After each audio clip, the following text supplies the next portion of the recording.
नमस्कार जय जगन्नाथ चलन जाना एजुकेशन खबर देखु state project director Shrimati Ananya Das समस्त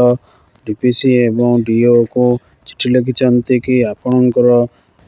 जो टाइमलाइन होता समेटिव असेसमेंट टूर तार पुनर्बार आउ थे गोटे टाइमलाइन देते 2026 समाप्ति सूचक आकलन 2 जो थे कि प्रथम श्रेणी चतुर्थ एवं षष्ठ रु सप्तम ता सहित आनुआल एग्जामिनेशन आपणकर बोर्ड परीक्षा होची पंचम रु अष्टम यही समस्त पुनर्बार गोटे रिसेड्यूल्ड देते चलतु से रिसेड्यूल्ड गुड़िक कौन रही जाना डीपीसी समस्ते निश्चिंत हेबे जे मूल्यांकन गुड़िक एवं तार उत्तर खाता गुड़िक किभली भाव में डिक्लारेशन करा जीवो रिजल्ट एवं प्रतिकारमूलक शिक्षा ता सहित सप्लीमेंटारी परीक्षा किभली भाव में ठीक टाइम रे हेबो ता सहित आपण मानकर समस्त रिजल्ट डिक्लेयर हो से ध्यान देवे से भली द्वितीय देइछंती रिजल्ट शीघ्र डिक्लेरेशन करने BO shall be submit the supplementary question cum answer sheet concern DO cum DPC तो आपण मान सप्लीमेंटारी क्वेश्चन मध्य शीघ्र आपण मानकर देवाई कहुई से भली as per intent submit the BO and DO DPC shall be placed at the work order to printing the supply question come answer sheet district point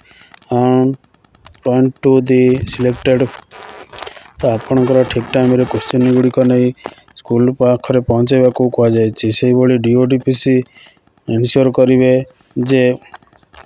question गुड़िक ठीक भाव में पैकेट होती कि नहीं एवं सेगुड़िकर स्कूल पाखे पहुँचुची कि नहीं से भली आपण मानकर सप्लीमेंटारी परीक्षा 2 दिन पूर्व यही क्वेश्चन गुड़िक पहुँचाई कहुई तेणु आपण मानकर देखंतु सीआरसी इम्प्लीमेंटिंग आपणकर रिमेडियल क्लास गुड़िक करेंगे यही रिमेडियल क्लास रे आपणकर 4 सप्ताह धरे करा जीवो ता सहित आपणकर एनुअल एग्जामिनेशन सहित आपणकर परीक्षा गुड़िक शीघ्र भाव में करा जीवो चलतु आम जाना रिसेड्यूल गुड़िक कौन रही देखु रिसेड्यूल गुड़िक आपणकर तो आपणकर रिसेड्यूल गुड़िक देखु रिवाइज करा जायछि आपणकर समाप्ति सूचक बा वार्षिक परीक्षा 2026 कैलेंडर गुड़िक रिवाइज करा जायछि एनुअल एग्जामिनेशन आपणकर वार्षिक परीक्षा पंचम रु अष्टम एवं समेटिव असेसमेंट गुड़िक आपणकर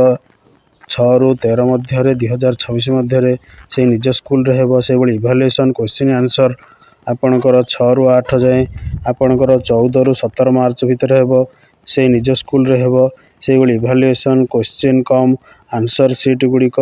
आपण गुड़िक 14 रु 20 मार्च सुधा हेबो रेस्पेक्टिव स्कूल रे जोटि आपणकर प्रथम रु चतुर्थ एवं षष्ठ रु सप्तम मध्य करा जीवो से बड़ी स्टेट वाइड रिजल्ट डिक्लेयर करा जीवो आपणकर एग्जामिनेशन 5-8 करा जीवो 18 मार्च रेस्पेक्टिव स्कूल 18 मार्च रे आपणकर समस्त पंचम एवं अष्टम श्रेणी रिजल्ट डिक्लेयर करा जीवो से बड़ी स्टेट वाइज रिजल्ट शेयरिंग करा जीवो 19 मार्च रे से निज स्कूल मध्य रे तापर आपणकर correction BO school through CRC 19 March रे करा जीवो रेस्पेक्टिव बीओ ऑफिस रे करा जीवो से बड़ी सबमिशन ऑफ बीओ डीओ करा जीवो 20 मार्च रेस्पेक्टिव स्कूल रे से बड़ी स्टेट वाइड 20 मार्च रे करा जीवो रेस्पेक्टिव स्कूल रे से बड़ी work order for the printing and supply question cum answer sheet 31 मार्च रे करा जीवो रेस्पेक्टिव डीओ कम डीपीसी रे से बड़ी रिमेडियल प्रोग्राम आपणकर आरंभ हो 20 मार्च रु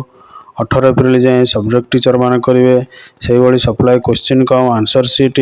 to school point through BO 18 April रे आपणकर सप्लीमेंटारी क्वेश्चन पहुँची जीवो रेस्पेक्टिव बीओ अंडर रे से भली सप्लीमेंटारी एग्जामिनेशन आपणकर हेबो 20 एप्रिल रु 24 एप्रिल मध्य रे से स्कूल मध्य रे हेबो तेणु आपणकर सप्लीमेंटारी एग्जाम 20 एप्रिल रु 24 एप्रिल हेबो जो पिला माने फेल हेतिबे से पिला मानकर बिलो 13 रु रखिथिबे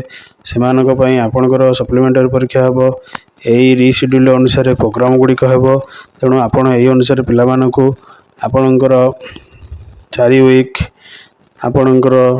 जहाँकि रिमेडियल प्रोग्राम 20 रु 18 एप्रिल 20 मार्च रु 18 एप्रिल मार्च जाए रिमेडियल क्लास कर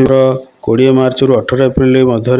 रिमेडियल क्लास हेले 20 जो 24 आपणकर सप्लीमेंटारी परीक्षा आपणकर पंचम और अष्टम श्रेणी ହେବ।